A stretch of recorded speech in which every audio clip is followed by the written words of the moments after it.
What's up, Aggies? It's your boy, A&T-roy, back again for another session, a report for A&T Athletics. So in this video, or on this report, please like, comment, and subscribe. I actually got that from watching some of these kids that have YouTube channels, and they say all that stuff. Of course, I've just been saying subscribe, but like, comment, and subscribe. All right, so this is I think this is the 7th report that I've done so far, and got a few things going on. So I'm going to tell you a few things that I've seen so far on NCATaggies.com. A couple weeks ago, the NBAC did their preseason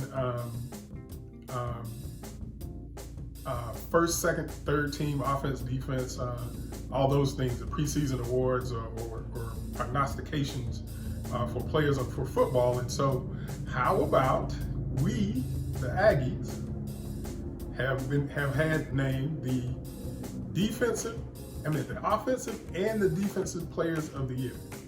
The offensive player of the year, of course, is our man, Jermaine Martin. Looks like Jermaine is going to be sticking with us even through all this stuff that's going on with COVID. But we'll see how that all goes in terms of NFL draft and him making a decision about what he's going to do and all that kind of stuff. On the defensive side, our middle linebacker, man, he's a thumper. When I say a thumper, for those of you who might not know about football, this dude is a hitter. He's a pretty hefty guy too. I think he runs about 245, 6 foot, 245 in the middle of the line, the linebacking core. Kyan Howard again, he was named the preseason defensive player of the year. I think we had a total of 9 or 10 players that were picked first, second, third team, offense, defense, and all that kind of stuff. So we had the most again. Of course, we're running the NBAC in terms of winning and players that are receiving accolades. So again, Jermaine Martin and Kyan Howard are the offensive and defensive preseason players of the year in the NBAC. There's also an article on NCATaggies.com with Jermaine McDaniel. He's our right side when you're facing the offense. Right side defensive end, transferred to A&T from Appalachian last year. They were both picked, I think, first team preseason honors in one of the FCS rating agencies or rating organizations. So let me see. Let me click on it here and make sure. They both got it in stats. Performance preseason All-American. They both are first team. Oh, you know what? So Jermaine is first team, and Jermaine Martin, our running back, is first team in the running back position.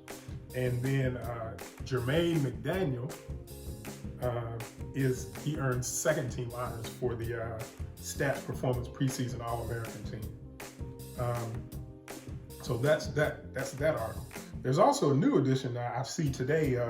Women's basketball adds 2 new staff members. So you can go to NCATaggies.com and take a look at those 3 articles and see those things and get some more details on what happened there.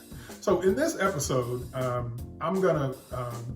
gonna see an interview that I did with Joe Hill, who is a A&T baseball Hall of Famer, also with Ken Pulliam. They played around the same time, late 80s, early 90s, back for the A&T baseball team. And so we did an interview here a little bit ago and talked about a few things around A&T baseball. Our interview got kind of cut short, but we're going to come back later. I think when the season, right before the season starts, I'm probably going to interview them again, and we're going to talk about some of the things that you don't see on the interview. We actually talked about a lot of stuff. But my time ran out on my Zoom meeting, and so we had to cut it short. So let me also talk about, before we go to the interview with Ken and Joe, the A&T, our football team took pictures, I think, Sunday. And man, I want to tell you, one of the things that was really holding me back in terms of talking about the football team and what we had coming up for 2020 was we didn't get to have a spring football game. And so I didn't get a chance, we didn't get a chance to see who all we had on the team. And we didn't get a chance to see the fall, scrimmage that they do every year before the season starts to really see who all's on the team, or at least, projected to be on the team for the season. That would have included all the freshmen that were coming in, or even any transfers. But I will tell you that the pictures that were taken on Sunday, they revealed a lot. And I'm just simply going to say this again. My opinion, I think in the opinion of quite a few others, including maybe our head coach, he said this in the past, so it's nothing, new from me. Some of our players, some of those that are very close to the football program and go to things and hear about things, this is the most talented team I think we've ever had in Aggieland. And I only say that because of star ratings. I think the first time I talked about the number of kids we had with star ratings, I said it was 29. Then I came back and said, oh, I missed one. It was 30. And I think we're up to 34, 35. We've got some, at least from a star rating standpoint, we got some studs that'll come to Aggieland. And this team, if they play to their potential, they don't, do what they've done in the last 2 years and have mental letdowns, and simply that's what they were.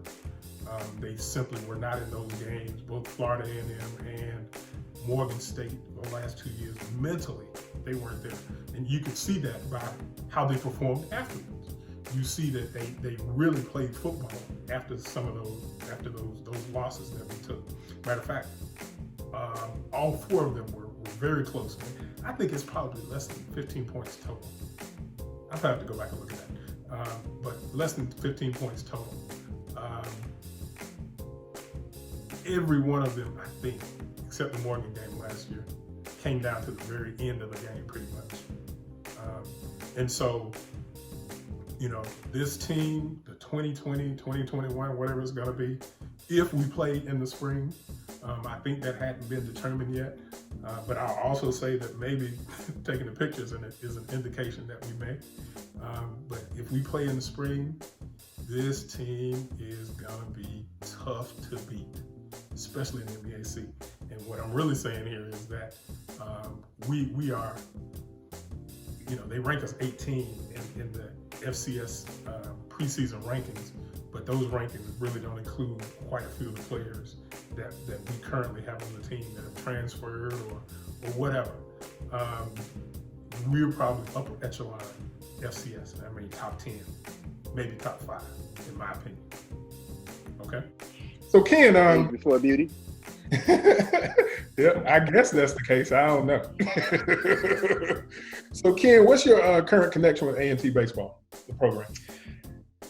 Besides being a proud alum of the program, I do bird dog talent for them, which means that, kind of eyes on the ground here in the Charlotte area. I will, if I see kids that I feel would be a good fit for the program, that's got the talent, their skill sets translate to the next level, I'll send Coach Hall, an email basically saying, hey, here's a kid that you probably should look at, or what have you. And so primarily bird dog and talent. Okay. All right. Hey, Joe, how's the program changed since you played at A&T in the early 90s?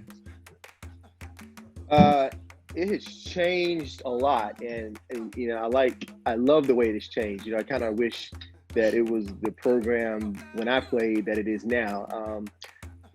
Just a few of the things that I can recall is we had equipment issues, and we kind of talked about this earlier, not live here, whatever, but, baseball was not the premier program. So when it's not the premier program, the program bringing in money and, the top program, whatever, you're not getting the financial support, so you're not getting the equipment, you're not getting the use of batting cages, you're not getting, you know, just the stuff that you really need in order to become a better baseball player. So you kind of had to do what you had to do the best you could, and you had to take the pride amongst yourself to say, hey, I'm gonna take it upon myself to be better or do well or whatever. So now, you know, we use the same stadium, but that field has really been kept up well, and I know we have some grants and stuff to where we're gonna obtain Memorial Stadium. So also, you know, the coverage that the program is getting, as far as, you know, I think when I played, we didn't even make it to we weren't eligible to make it to the World Series as far as baseball in the MEAC. But you know, as you know, in 17, we won the MEAC, so we were eligible to go straight to the World Series tournament. So just things like that, you know, it's just, you know, I love my time. I love the people I play with. You know, can't never forget that. But if I look back and, man, I wish I played in the program now. It's just, you know, more of how you thought baseball would be, you know, when you get into the collegiate program. So. Okay. So good. A&T is apparently putting some money in baseball and all that stuff, and so it's a much better program. And I love it. Yeah. How about, my time is running out on this thing, but we got like 9 minutes. So Ken, this program you deal with, tell us some more. What is the Tuckasegee Dream Fields and Education Center? All right. I'm on the board of directors of an organization called the Carolinas Metro Reds. All right. We are an RBI, well, Major League Baseball RBI program that is reviving baseball in the inner cities. And we, I guess you could say a few years ago, we began to notice that in parts of Charlotte that they were baseball deserts. Basically, there was devoid of baseball, whether affordable baseball or just no baseball at all. And we, a gentleman named Morris Madden and another gentleman named Jeff Schaefer decided to create what is called the Not Ho Foundation. Okay. And through that vehicle, they were able to raise a lot of money. And we just, we're almost finished building a $6.7 million baseball complex here in Charlotte. Yes. And we did get some, with the help of Major League Baseball, we got some funding. But also through the philanthropic community as well as the corporate community in Charlotte to also, you know, help offset some of the expenses of it. So we've got a 70-foot base field. In fact, Joe's son, Nick, plays on our 12U team. Okay. We've got a 90-foot base field that Queens University's baseball team leases from us. And we've got a transition field, which is we can, you know, adjust the bases from 70 foot up to 90 feet. But it's kind of like a transition field for kids that are going from 70-foot bases to 90-foot bases. But either way, there's also an educational facility there too, because our mission for the Carolinas Metro Reds is to use baseball as a vehicle for academic and life skills, you know, lessons. And so it's perfect for us. In fact, next month we actually will begin. We've already begun to break ground on our indoor facility. That's at the facility too. So this is a great facility. You know, my organization, the Carolinas Metro Reds, is $195 for the year, and you got access to all this. You got access to great baseball, you know, coaching, instruction, both academically and athletically. So. Okay. And before I go to the next question, any A&T get any players out of it, or not yet? Not yet. I just shipped a player to Central, an incredible player to Central, a kid named Enrique Wood. But right now what we're seeing is, you know, it's one of these things, you know, they always say when you build it, they will come. Yep. You know, we've got some of the most elite players in Charlotte now wanting to come to work out with us and everything. Okay. And their presence alone is going to be kind of a magnet for bringing, you know, other players. So in fact, I've got a showcase there at the field October 31st and November 1st. And I want to say Coach Hall is committed to coming to that. So, you know, I'm hoping to have some players there. Hopefully we'll get a player from our program into A&T. Okay. Hey, Troy, I'll tell you a quick story. When Ken told me when my son was playing, he told me we were going to practice out there. And I remember he was telling me that they were building and stuff. So I knew where Tuckasegee Road was. I was like, baseball fields out here? So as I turned in, I almost passed it. I was like, oh, I looked out and man, it was like full field, well, 2 fields completely done. You can tell when they're about to do 2 other fields. Man, it's amazing. It's really nice. I mean, I was like, once again, I was like, man, wish I was playing out here. Yeah. Hey, Troy. Uh-huh. The guy named Eddie Buskey, he built the grounds for our fields. He also did the fields for BB&T Stadium, or now Truist Stadium. Right. Park here in Charlotte, but he also did Chicago Cubs and White Sox fields also. Okay. Yeah, so this is these are the best fields in Charlotte. Right, I'm gonna have to come down here and take a look, man. So yeah, man, come on out. Yes, I would say for the Aggies, man, this is absolutely a case of Aggies do. So good. Yeah, deal. there you go. Good deal, Ken. So Joe, as a baseball alumni and North Carolina A&T Sports Hall of Famer, how do you support the baseball program? Well, what I try to do is, one thing, like, we talked about this earlier before we were live here about trying to get some of the guys that we played with back in the day when, the program, the unity, it wasn't as great as it is now. But, we try to get I try to get some of those guys, to come together, whether it's homecoming, whether it's like the spring. We used to do a spring tournament to raise money. We used to do the Grooms Classic, different stuff like that. So I try to make sure that I'm kind of the liaison between all those guys back in the day and, what's going on now. I keep in touch with even Ken and Coach Hall, and then Coach, the golf coach, Coach Watkins. We get together, we make sure that those guys come out. Because as you probably don't know, Coach Watkins was our assistant baseball coach when we won the championship in '93. So he was our assistant baseball coach. Keith Henry was the running back coach, and he ended up being our head coach. But anyway, so I make sure, and then a lot of the kids that I still do batting training with a lot of the kids. Okay. And I try to start early, but I try to watch them and try to keep up what they're doing, keep in touch with their parents, and I always try to make sure that they know that A&T has a great baseball program. And if you work hard, you have the talent, and send me a video, whatever. I kind of work with them to make sure they're in touch with it. So I do that. Anything anybody asks me for A&T baseball, I'm kind of like, I'm there. I'll do it. I make sure I do it because that's where my heart was. That's right. It's still there, and I try to pass it on to everybody else, especially the guys that are out of touch right now. Okay. Cool. So we got 3 minutes based on my timing for this thing that I set up. So Ken, I got one thing I want to pitch right quick. Okay. Before, definitely want to make aware, because Joe asked, you asked Joe, you said, how has it changed? Mm-hmm. All right. So, and Joe is one of the ones that's really, involved with this. Each year we kick off the baseball season with a first pitch dinner. All right. I've seen that advertisement. Go ahead. Yep. Yeah, it is probably the best athletic fundraiser that we've got on campus. Huh. Okay. Would you agree with that, Joe? I do. It's huge, and it's getting larger. Right, it's getting larger. I mean, last year the tickets sell out very fast. They auction off a lot of memorabilia, what have you, and these things fly off the shelf. Okay. And it's a night when they introduce the team. Coach basically kind of states to alums and friends of the program, kind of what the expectations are for this year. And then we have guest speakers. Last year we had Jack McKeon, Al Holland Sr. They both, as well as Sweet Lou Whitaker was in the audience. Oh, okay. Yeah, it was nice. Yeah, if you're a baseball fan, even if you're not, but if you're a baseball fan, a lot of the people we bring out and we get to come and speak and do different and visit, fellowship with us. They're people ex MLB players and stuff. So it's really good. Okay. All right, we almost at 1 minute, so I'm going to jump to this question, Joe. I do want to get you here. How do you make folks aware of A&T baseball beyond what you said already?